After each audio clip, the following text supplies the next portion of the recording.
If everybody would take a seat where there is one, we'll get started in just a few minutes.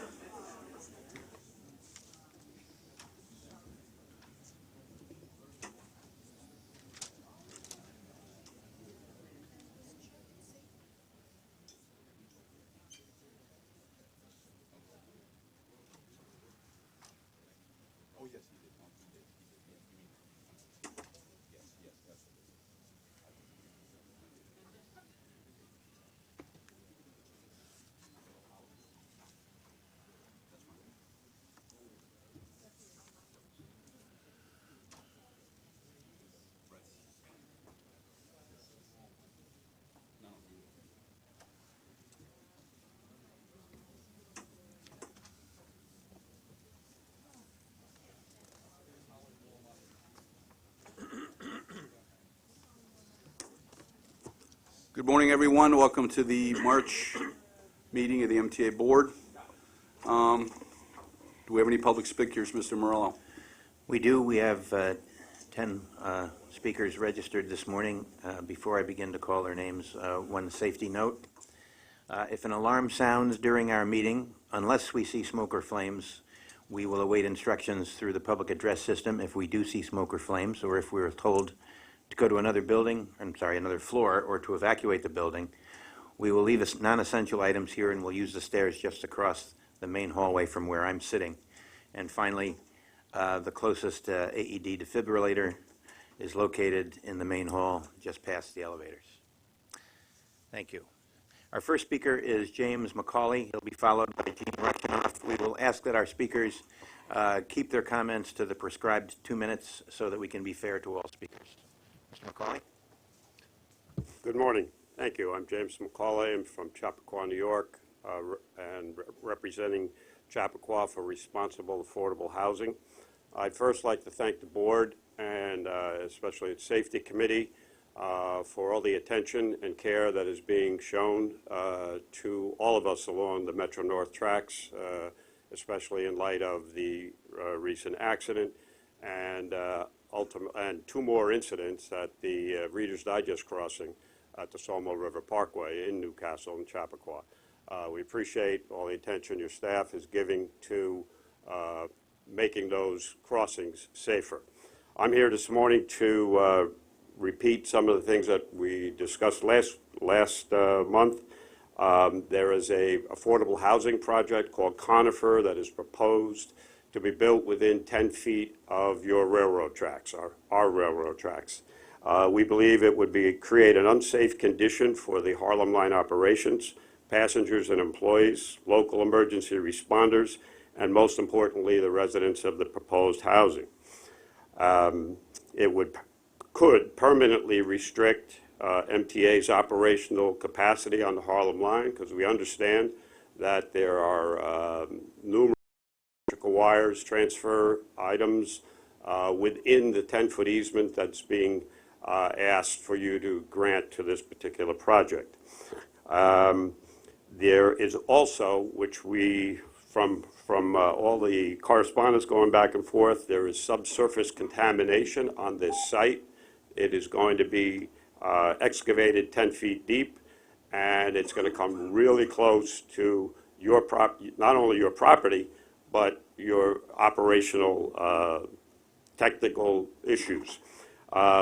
We also think it goes against the will of most of the local community, and I'll stop there. I'll thank you very much and ask you to not grant this easement or no build agreement to this project. There is an alternative within a half a mile. Thank you.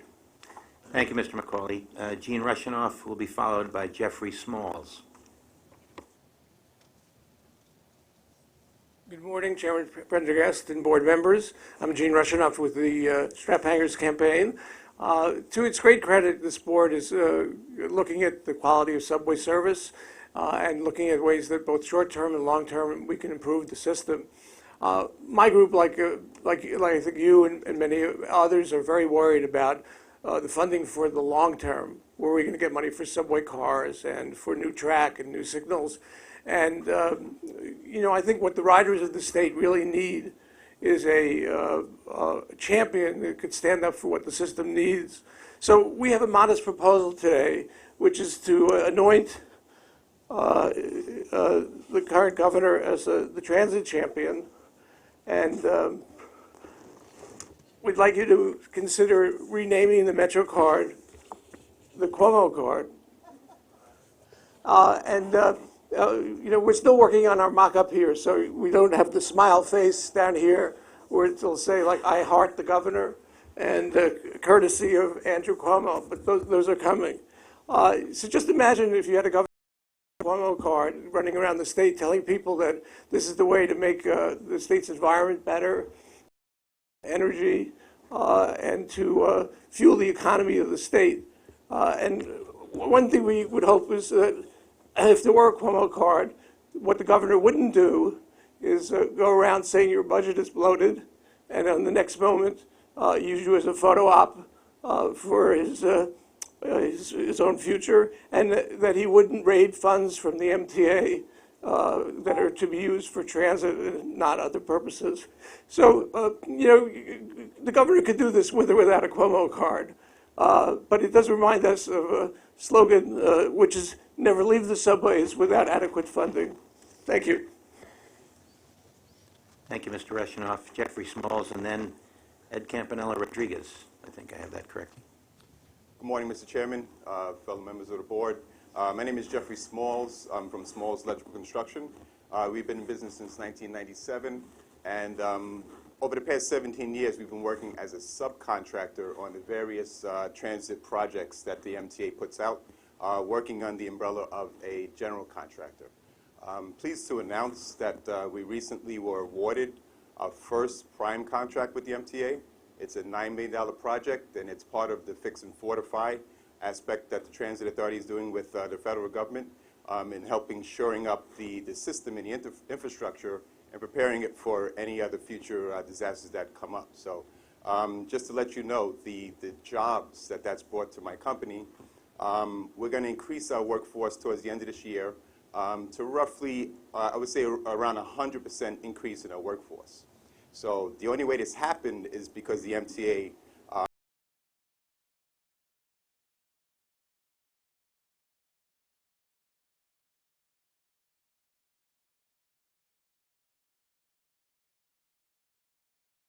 Garner can have coordinate smaller projects to be bid as a prime race-neutral environment. So we, as DBEs, can graduate out of the DBE environment and work as primes. That's my ultimate goal as a company, is to work in a race-neutral and bid in a race-neutral environment. So thank you. Thank you, Mr. Smalls. Ed Campanella Rodriguez, and then Charles Brecker.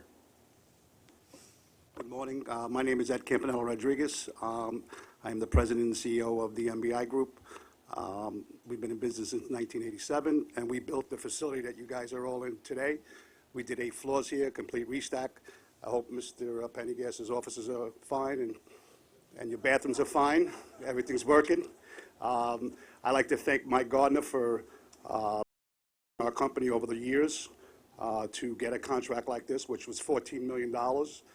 We have another phase left on the 21st floor here, or the 20th floor here, and we'll be finished up, and you'll be doing some other restacking in the future, and hopefully you'll invite us back. Again, I'm a product of a minority family brought up in the East Village of Manhattan.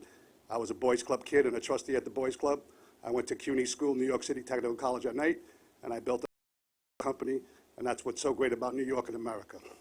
And without guys like Mike Gardner helping companies like myself and Mr. Small's company, we wouldn't be here today. So Mike, I just want to clap and salute you.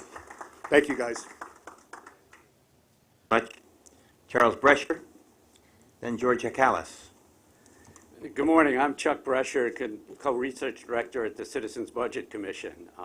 I came here this morning to share with you the recommendations of a report that the Commission released yesterday. The report is the Citizens Budget Commission's answer to the question on which too many of our political leaders have been silent: how to pay for the MTA's next 5-year capital plan. The key points of it are First, the MTA needs a new capital plan of the scale you as a board have proposed, about $32 billion. We think, second, a feasible and practical solution to the multi-billion-dollar funding gap in the plan is for the state to create a new revenue stream to support borrowing that fills the gap. The estimated necessary future revenue stream for debt service is between $1 billion and $1.2 billion annually. The new money should be raised primarily from cross-subsidies for motor vehicle users. About 11% of the MTA's mass transit costs are currently covered by such a cross-subsidy through bridge and tunnel tolls, license and registration fees, and gasoline taxes. CBC recommends a multi-year effort to raise this share to 1/4, 25%. Increased reliance on motor vehicle user fees is consistent with widely agreed upon goals of using financial incentives to reduce the harmful consequences of extensive motor vehicle use, traffic congestion, and greenhouse gas emissions. The report analyzes 4 options for generating more money from motor vehicle users: increased registration fees, a higher gasoline tax, new tolling policies, and a new vehicle miles traveled tax. The first 2 options have limited potential to fill the funding gap. Setting them at levels compared to other states would yield only about 3 to 8% of the $1 billion we need. The new vehicle miles travel tax and new tolling policies, such as the Move New York plan, have the greatest potential to close the gap. Both options can generate revenue for both bridge and road improvements, as well as mass transit, with the VMT applicable outside the whole region. We urge the state's elected officials to fund the plan through these measures. We also urge you as a board to support these measures. In 2008, when the board faced a fiscal crisis, the board adopted support for the Ravitch Commission recommendations.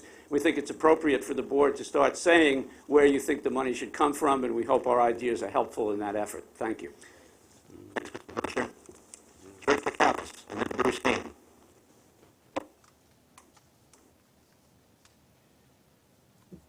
There's an illustration with my statement, which could be distributed to the board. My name is George Haikalis. I'm the president of the Institute for Rational Urban Mobility.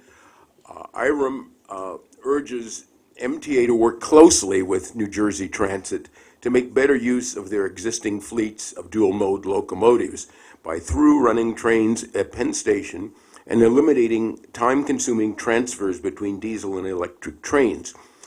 One possible plan, which is shown in the illustration, would combine 6 of the region's commuter rail lines into 3 through-running services at Penn Station. This would reduce operating costs while boosting passenger revenues. 2 additional through-running services would extend electric service on New Jersey Transit to over the Hellgate route to reach points in the Bronx and Westchester, well before completion of the East Side Access Project.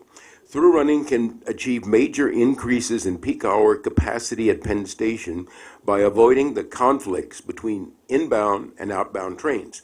With the new rail capacity many years into the future, it is critical for MTA and New Jersey Transit to cooperate to make productive use of their existing assets. Thank you. Mr. Callis, Bruce Hain, and Marie Bowden.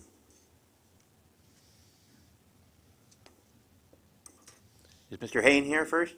I guess not. Yes.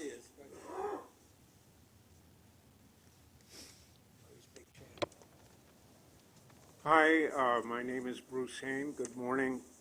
I've written it all down, so I hope to be able to get through some of it. I've introduced myself to you once before as the foremost transportation planner of my generation, so I hope you'll remember who I am. New Jersey or NYC Transit, it seems to me, is posting too many scheduled changes and not enough schedules. Regarding my comment Monday on replacing the MetroCard system, I shouldn't have brought it up, but the shock reaction it caused speaks to the gulf between my thinking on what projects should currently be undertaken and that of the board. I believe the operational problems existing in the subway should be cleared up now, before proceeding with any project not essential to operation already committed to. That would rule out proceeding to 125th Street before the section terminating at 96 is operational. and the open excavation in front of Metropolitan Hospital for the past 12 years now filled in. Here's my proposal for posting train schedules for individual station stops. Current schedules should be posted in each station, and for the time being, the regular schedules should have some similarity to those of 5 or 10 years ago. The reason for this is there seems to be some discrepancy as to exactly what the normal scheduling is. Last Friday, AM New York published a weekend schedule change that indicated the number 5 would run express between Grand Central and 125th Street. Since when does the number 5 run local in Manhattan? I guess I'll have to wrap it up there. If anyone would like a copy of this, I was only able to make one, but you're welcome to look at it, and please contact me about this because I'd like to see it taken seriously. Thank you. Thank you, Mr. Hain. You're welcome to come back and complete your testimony or offer further comments, and we'll circulate what you've given us in writing. Thank you. Marie Bowden, to be followed by Nick Cifuentes. Something wrong with that microphone. Often on a late afternoon, the sunset over New Jersey is quite gorgeous, which leads to sunset laws. I can hear you. You can hear. I can hear myself. There are certain things in the MTA that need to be sunset, and one of them is called on-time performance. On-time performance has no validity in today's environment. With apps, smartphones, when a train left the station originally and gets to another station 5 hours later is irrelevant. When you need to know is when will the next train come? That's important. Darrell at the meeting said, sometimes we have a bus that says, next bus please. And people get upset about that. But you shouldn't, because what it does, and it's not been put out here correctly or often enough, is to space the buses adequately so that the next bus comes reasonably well. So 5% of the people who complain, they skipped me, ignores the 95% of the people who got better service. So there needs to be a discussion about the positive things that are happening around here. And there hasn't been.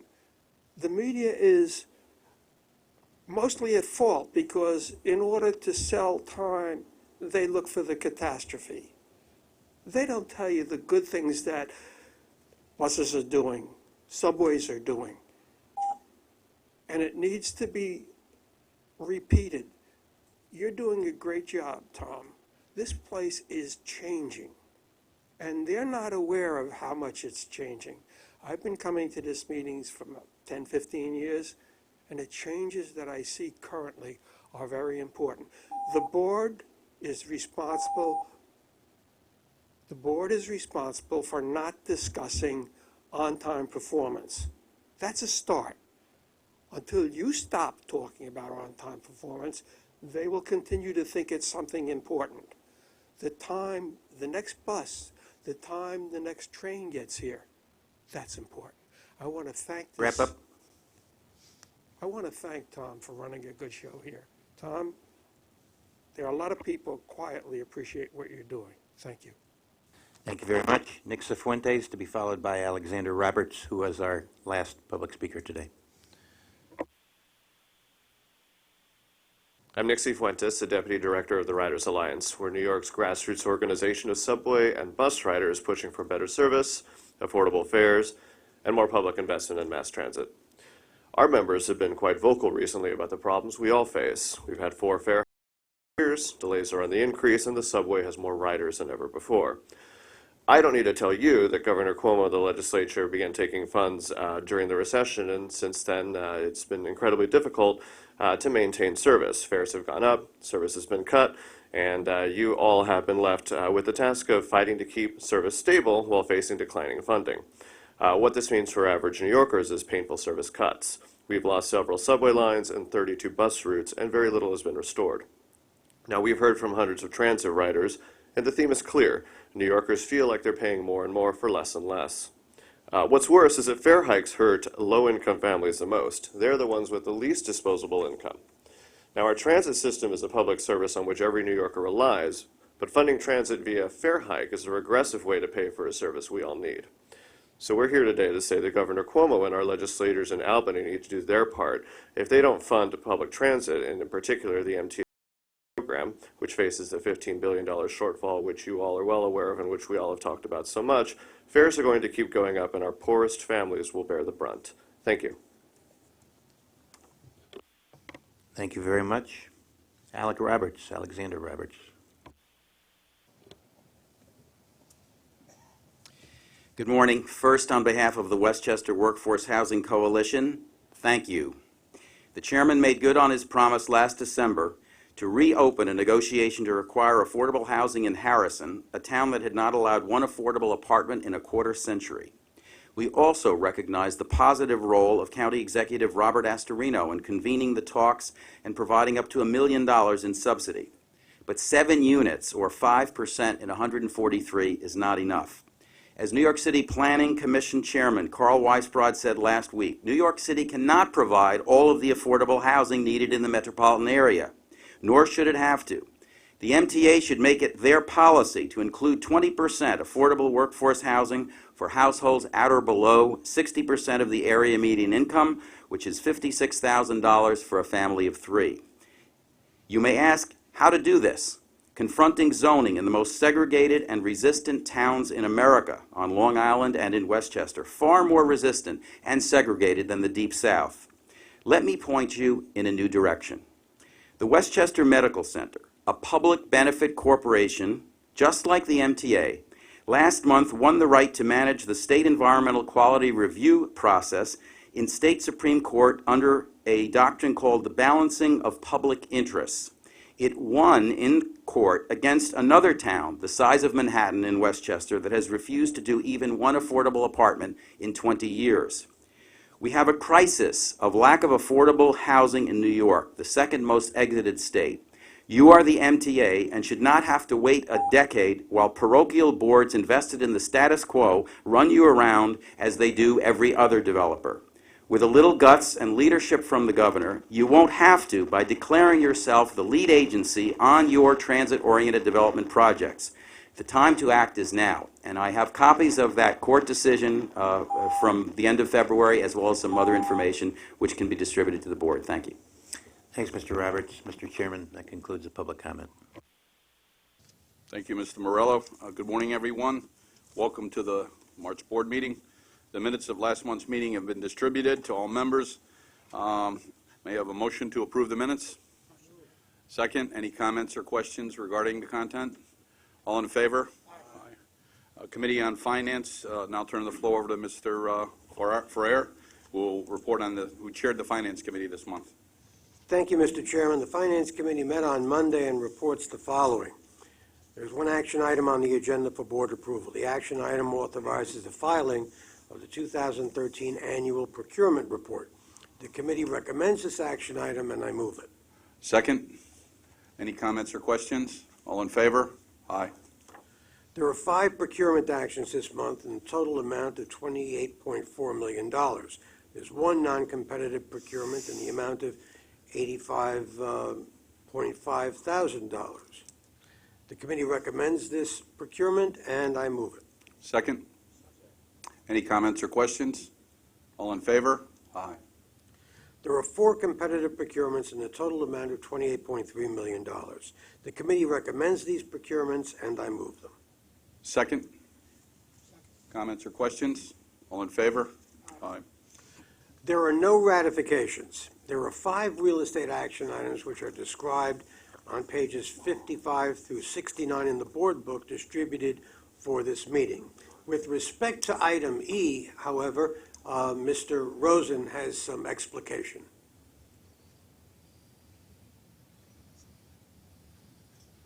Jeff? Thank you, Fred. As we discussed at the Finance Committee meeting, some late-breaking technical, physical issues have caused us to realize that we may not be able to sell the entirety of 478,000 square feet of transferable development rights, and accordingly, we're asking the board for authorization to enter into a transaction of up to 478,000 feet at the stipulated price of $117 a foot. Any questions regarding that? Mitch? Well, that one, obviously, and number one, as I indicated at the Finance Committee on Monday, these are two developments in New York City, which in my opinion should be treated exactly like the developments that are occurring in the suburbs for transit-oriented development. In my opinion, both of these projects must require affordable housing as part of our give back, as part of our transaction. Neither of these two projects do so at the moment. And I'm not indicating that it should be of the entire project, but it should be a percentage of the additional development which is occurring on the two sites as a result of our transaction. Obviously, I believe that we should do this in total so that everybody understands these transactions before they come to us. But unfortunately, these two have come before we may have that conversation.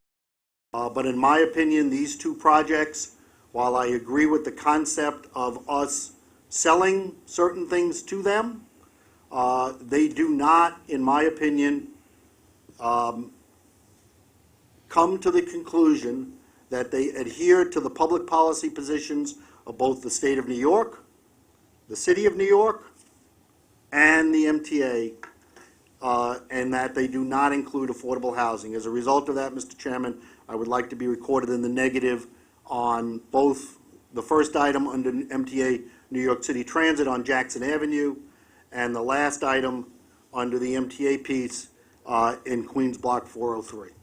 Thank you, Mr. Chairman. So noted. Mr. Murdler? Mr. Chairman, I'd like to echo the remarks of Mr. Pally.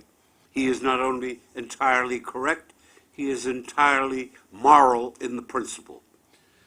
Where the chairman of the City Planning Commission speaks of affordable housing, and where speakers from Westchester and elsewhere speak of the need for affordable housing, we cannot run away from it. I think we have been entirely remiss in not demanding it from the outset. I will vote against these proposals as well and would urge my colleagues as strongly as possible to do the same. Thank you, Mr. Murdler. Mr. Ferrer? Mr. Chairman, I had the pleasure and privilege to serve as the temporary chairman of this committee on Monday. And we had a very interesting conversation about where we should be going on issues such as this. In fact, they are becoming more frequent at our meetings, and that's, I think, what underlies this conversation that we need to discuss both internally and as a board out in the open, a policy. Making policy on the fly, however, is not public policy at all.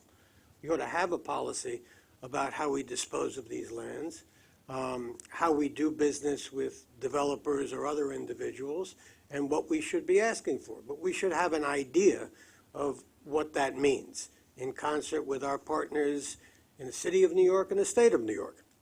Accordingly, I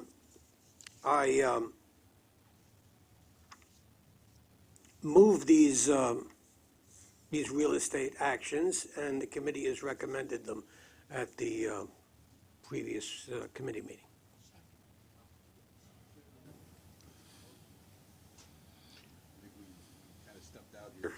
Because we came up and asked and we didn't go through motion, second motion, then discussion. So where are we at?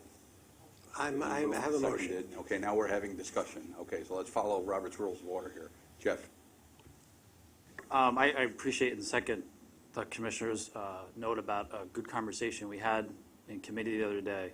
I just want to put out there as we continue these conversations that we should remember, A, our fiduciary duty to the MTA, and our response as an MTA board. And our first and only priority should be to the transit system and to the riders.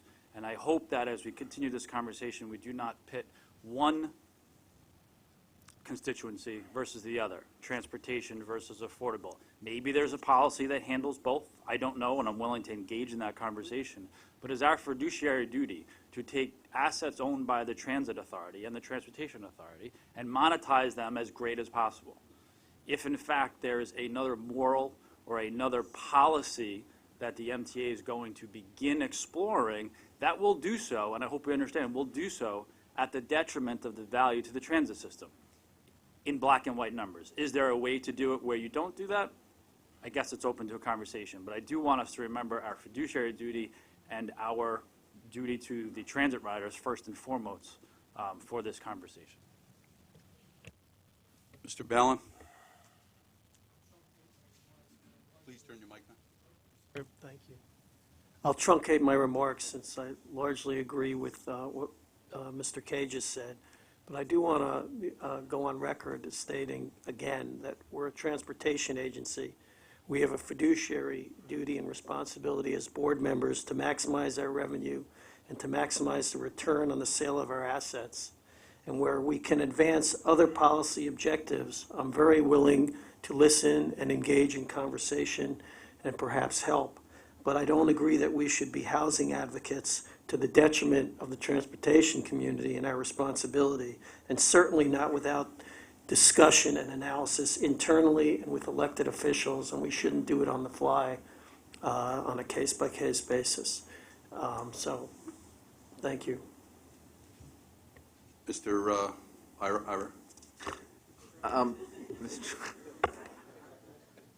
That's what you have when you have a first name like mine. Anyway, at any rate, I don't want to get into the discussion of whether it's affordable housing versus how much money we get. I think in these discussions we also have to consider our own transit system and how crowded it is. I mean, city planning is very wise. They upzoned Queens Plaza. It's R10. You can't go much higher than that. They even have, if you wanted affordable housing, the developer has an option to do that. He could build an even bigger building in the zone that it's in and have some affordable housing. Be that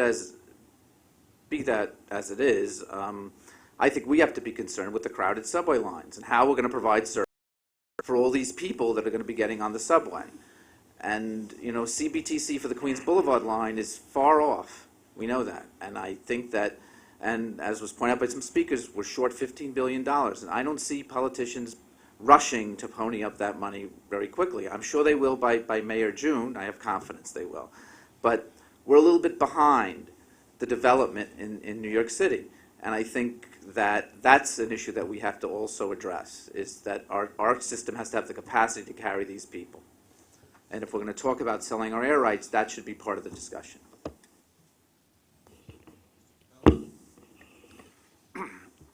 Well, I think I'm very conflicted by the discussion that's taken place because, on the one hand, I agree in principle with what Mitch has proposed here in terms of our obligation to, moral obligation to be part of the conversation of the utilization of our assets for housing, that there be an affordable housing component of that consistent with where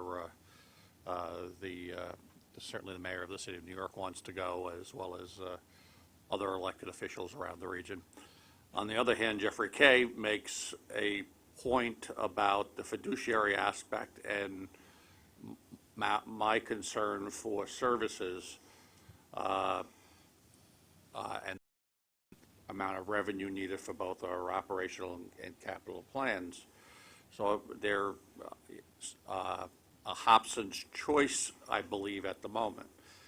I will vote in support of the motion on the table, and with the hope that the chair put together that discussion that we talked about having about housing and the affordable component of it, so that we can put that out there ahead of this, so that we're not forced to take a vote at a point in time. And for example, I believe the second item on the list, if this asset isn't developed at all, then there's no revenue component for us. I certainly would not want to see that happen, or if they develop it without our ability to give up our rights, we lose that asset completely. And I think that would be certainly a detriment to the transit system. But I am very anxious to see us come up with a consensus and a policy that would provide the ability to meet both needs. So, thank you, Mr. Chairman. Chairman, this is the second time that I have heard invoked the doctrine of we don't do things on the fly. I heard it 3 months ago when the same issue arose in Harrison, and I heard it in Chappaqua. And in both cases, it was only through the genius of the chair of this board that those issues were resolved and addressed promptly. I therefore will move at the end of the one additional point I would wish to make, that the resolution be amended to provide that the chair shall appoint a committee or subcommittee or an existing committee to review this subject and to formulate a policy within 90 days. The second point ties to that. Myopia is no excuse. This is not myopia. Our fiduciary responsibility is to all of the people of the state, and that includes those who support the governor's program to provide affordable housing so that New York State remains a state fit for people and fit for living. And if it is not that, all the transportation in the world will not serve a useful purpose. Mr. Chairman, I move my resolution, and I ask for a second that this resolution be amended to provide that the chair shall appoint a committee to review and examine what the policy is, should be, or could be. I thank you. Well, we've got a motion, we've got a second. Comments or questions? Because I certainly have some comments. I was going to commit, had you not made the resolution, that we would take this to staff to research the issue from a standpoint of coming up with a policy, recommend, well, let me finish, that we could bring forward to the board that tries to accomplish both objectives. I will now tumble so that deals with your recommendation. I think there is a certain amount of conflict in each one of the board members with respect to how to deal with this issue, because we've got a fiduciary responsibility, limited opportunities where we can take advantage of real estate and generate fairly large sums of money. And although I've been known to talk in billions and trillions of dollars, $55 million is not anything to sneeze at. So we need to be able to come back to that issue. The other thing that never ceases to amaze me, and I say this in a not judgmental way, is there are many that will want to tag on to our ship and help us carry their mantra forward, but when we have an issue with respect to finance, they're not there with us. And that's a little, we're a public entity, we're a political entity, we have to operate in a political environment. We would be in myopia, we would be sticking our head in the sand if we didn't recognize that, and sometimes that means having to deal with things that are outside of our core competencies or direct mission, and I think we all share that. So I will commit that we will come back to the board, because I think we all thought when we dealt with the last one, we would be able to develop a policy, but we need to develop a policy within 60 to 90 days that we're bringing back to the board and taking a vote on, because I think we all share the concern. We don't want to be viewed as or actually accused of being arbitrary and capricious in terms of making decisions. They should be based on good public policy. So I will make that commitment. I do think, though, and I think the Finance Committee, Jeff articulated that there's a window of opportunity with this particular action that if we don't do it this month, we lose the potential for getting the $55 million potentially forever on a permanent basis. So in that the other point I want to make is that I will state that, from my opinion, if you want to join in, that a vote in favor of this is not a precedent saying that we're going to go forward. We will be guided by the policy we come forward and bring to the board and adhere to that policy as we have future issues of a similar kind. Fair? Okay, so now we've got to vote on the, you withdrawn the, your motion? Okay. So now we're back to the voting on the issue at hand, which is in favor of endorsing what the Finance Committee recommended. All in favor? Aye. Opposed? I'm sorry. I'd like to recuse myself from this one. Fine. Chairman, Please please note. record me as abstaining. Negative. Abstaining. Okay. Please note that. And Mr. Nerber? Abstain. Abstain. Okay. Do you have that straight, Secretary? Okay. At last, Mr. Chairman, that concludes the report of the Finance Committee. Well, now that the acting chairman of the Finance Committee concluded that report, the chairman of the Transit Committee, Mr. Ferrer, can deliver the Transit Committee report. Why, thank you, Mr. Chairman. The Transit and Bus Committee met on Monday as well and reports the following. There's one combined action and procurement item for MTA Capital Construction on the agenda for board approval. The action item to be recommended and considered approves the assignment and assumption of a portion of the World Trade Center Pad Terminal design contract from the Port Authority of New York and New Jersey for design and construction phase services for the rehabilitation of the Cortlandt Street No. 1 line station. The procurement item to be recommended and considered approves a modification to this contract in the amount of $3.8 million. The committee were present at the committee meeting, considered and voted in favor of this action item, although a committee quorum was not present for the vote. I move that the board approve this combined action and procurement item. Any comments or questions? All in favor? Aye. There are 7 procurement actions this month in the total amount of $98.3 million. As to all of the following procurement actions, committee members who were present at the committee meeting considered and voted in favor of the procurements, although a committee quorum was not present for the vote. There is one non-competitive procurement for MTA New York City Transit in the amount of $1.7 million, and I move that the board approve this procurement item. Second. Any comments or questions? All in favor? Aye. There are 2 competitive procurements in the total amount of $4 million for New York City Transit. I move the board approve these procurement items. Any comments or questions? All in favor? Aye. There are 4 ratifications. 1 ratification for MTA New York City Transit in the amount of $35.5 million, and 3 ratifications for MTA Capital Construction in the amount of $57.1 million.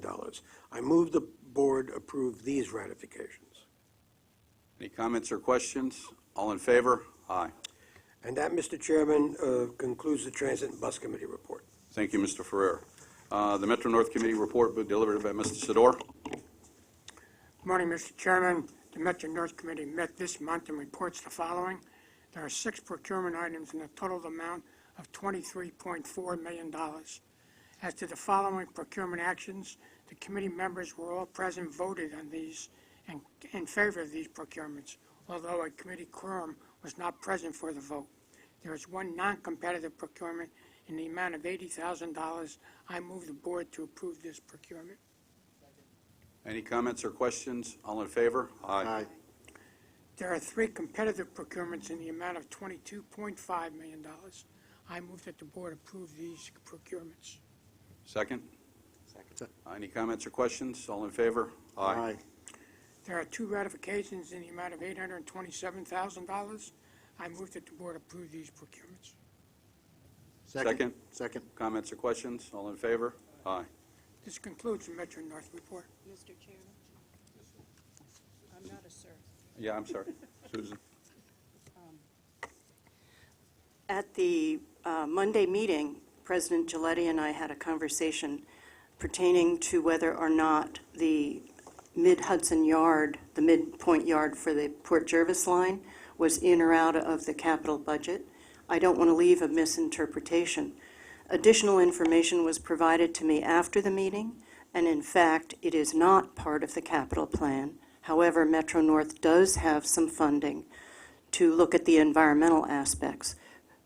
Without it being in the plan, it's not scheduled for construction. Thank you. In relation to that point, we have an ongoing dialogue with the capital program. Historically, what has happened between the time we submit the first plan until it's approved, there's a number of puts and takes. Some projects that remain, some projects go out, new projects come in, and in that context, the project is being looked at. There may come a formal point in time where we actually have it in the plan, but that dialogue is ongoing. Long Island Committee, Mr. Pally. Thank you, Mr. Chairman. The Long Island Railroad Committee met this month, and I report the following. There is one action item on the agenda for board approval. This action item to be recommended and considered approves the amendment to the Gateway Tunnel Agreement for the new equipment at a not-to-exceed cost of $9.5 million. The committee recommends this action item, and I move it. Second. Any discussion? All in favor? Aye. There are 4 procurement items in the amount of $1.7 million. There are no non-competitive procurements. There are 3 competitive procurements for Long Island Railroad in the total amount of $462,000. The committee recommends these procurements, and I move them. Second. Any comments or questions? All in favor? Aye. There is 1 ratification for MTA Capital Construction in the total amount of $1.2 million. The committee recommends this procurement, and I move it. Any questions, comments? All in favor? And this concludes the report of the Long Island Railroad Committee. Thank you, Mr. Pally. Mr. Capelli, the Bridges and Tunnels Committee report. Mr. Chairman, Bridges and Tunnels Committee met this month and report the following. There are 4 procurement actions this month in the amount of $295.4 million. There are no non-competitive procurements. There are 4 competitive procurements in the amount of $295.4 million. Committee members who were present at the committee meeting considered and voted in favor of the action items, although a committee quorum was not present for the vote. Therefore, I move the board approve these procurement items. Second. Any comments, questions, or discussion? All in favor? Aye. Aye. There are no ratifications, and this concludes Bridges and Tunnels Committee report. Thank you, Mr. Chairman. Thank you, Mr. Capelli. The Corporate Governance Committee met this month, of which I'm the chair. There are 5 action items. I'll read them all, and we can vote on them, but we'll have a discussion if need be. The first action item authorizes the submission for the MTA 2014 mission statement, measurements, and performance indicators report to the Independent Authority's Budget Office. The second action item approves the MTA and agencies' drug and alcohol policies for all of its agencies. The next action item authorizes the proposed revisions to the all-agency travel and business expense policy. The fourth item ratifies and approves existing policies, MTA and agency policies requiring board approval pursuant to the Public Authorities Law. And the last action item for approval is the MTA's all-agency procurement guidelines and all-agency guidelines for procurement services. The committee members who were present at the committee meeting considered and voted in favor of these action items. Although a committee quorum was not present for the vote, I move that the board approve these action items. Second? Any comments, questions, or discussion on any of these policies? All in favor? Aye. I may now have a motion to convene an executive session to discuss matters relating to discussions or proposed pending or current litigation pursuant to Section 105, subset 1D, and matters of collective bargaining pursuant to Section 105, subset 1E of the New York State Public Officers Law. Second? All in favor? Aye. We'll convene right next door here. That's the charger.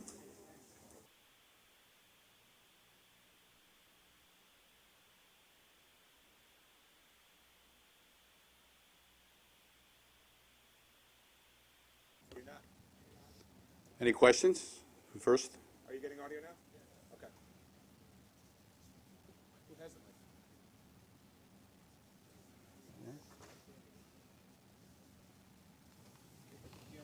Sure. Thanks for being here. Hi. So there was a debate over that real estate deal, which you maximize profits in selling the development rights or facilitate some kind of affordable housing. And you made a comment about some, perhaps, well, you said there would be people who would benefit from this, but who wouldn't in turn then benefit the MTA. Was that a shot at the de Blasio administration, who would benefit from more affordable housing and who has made that a goal? I remember in my remarks that I made a comment about level of frustration I had with people who will come and ask us to do things for them, and yet when we have a need for them to be with us, they're not with us. That was the nature of my comment. So there was a speaker that was concerned about public housing, affordable housing, and espoused the position that he felt the MTA should take. And we were listening to that, and there was dialogue among the board members in terms of having a balanced view of our fiduciary responsibility as board members, as well as a public political entity not being silent on the issue of affordable housing. And in that context, I said that I would like as much support for our ask for our own capital needs and our needs. And that was the context in which I made the comment. So the de Blasio administration, who's made an affordable housing goal, was that not a reference to those goals and their contributions I to wasn't the MTA? referring to the mayor of the city at all in that comment. The people who have been speakers on affordable housing have been advocates for affordable housing. That's where the comment basically was. There's a nexus between transportation and planning policy with respect to real estate and development policy, and the comment was made in that general sense, not targeted to any one individual or entity.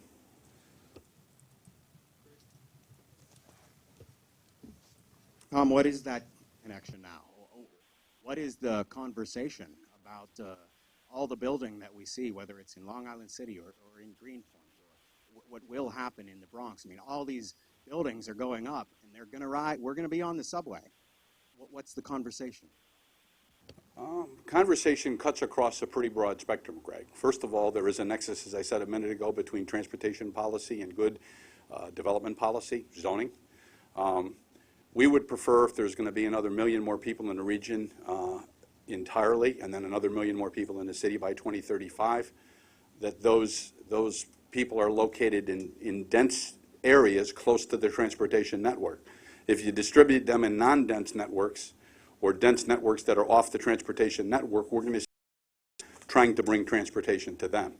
So that's one issue. The second issue is there's the issue of affordable housing, because some percentage of that 1 million more people in the city and 1 million more people in the region should be addressed for affordable housing. So those are the two nexus.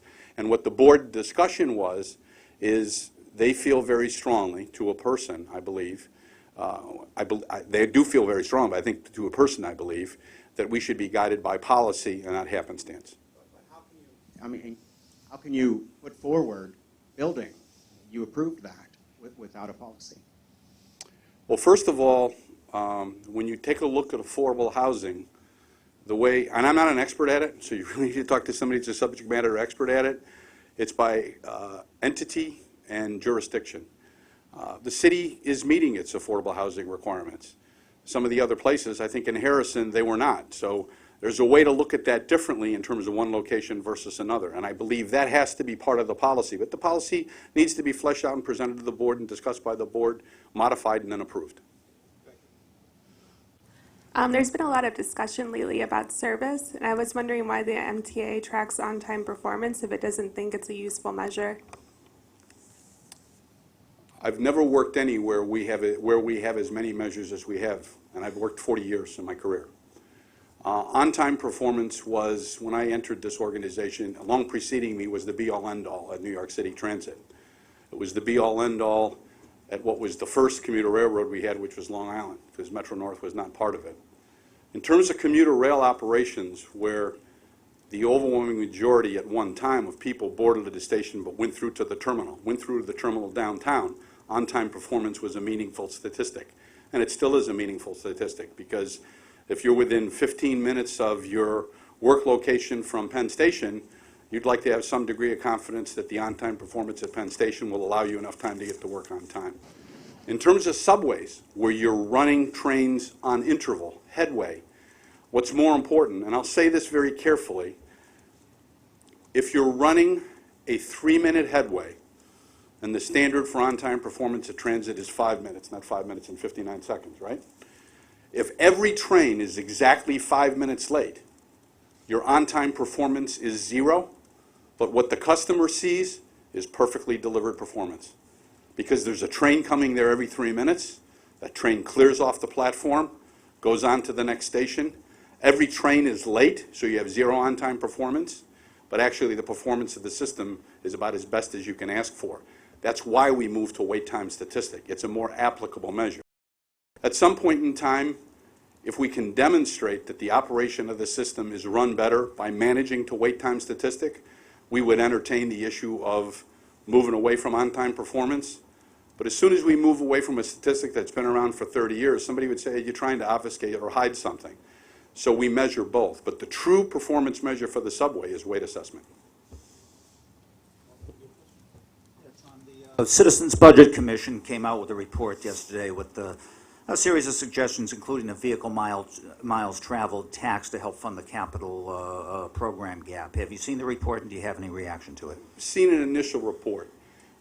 It's always interesting in a positive way to hear what other people have to say about something your organization is doing. So they've looked at the capital program, they've endorsed it.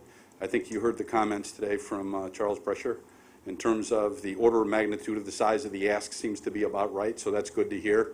He then also offered a number of different alternatives to make up the gap between that which we're asking for and that which we know we can have. We have always known that that dialogue needs to occur at some point in time. We would like to close the dialogue, have further dialogue and reach consensus about what the size of the ask is. Is it 32? Is it 31.5? Is it 31 or whatever? And then we have the dialogue about funding alternatives. And I won't tell you that we're agnostic about funding alternatives, but we would like to hear what all the different funding alternatives are and have them be part of the dialogue in terms of how do we fill the gap. A related question. At the Senate committee hearing some weeks ago, you said you had some questions on whether the Move New York plan raised the revenue that the organizers say it would raise. Do you have any more clarity on that, and are you ready to throw your support behind it?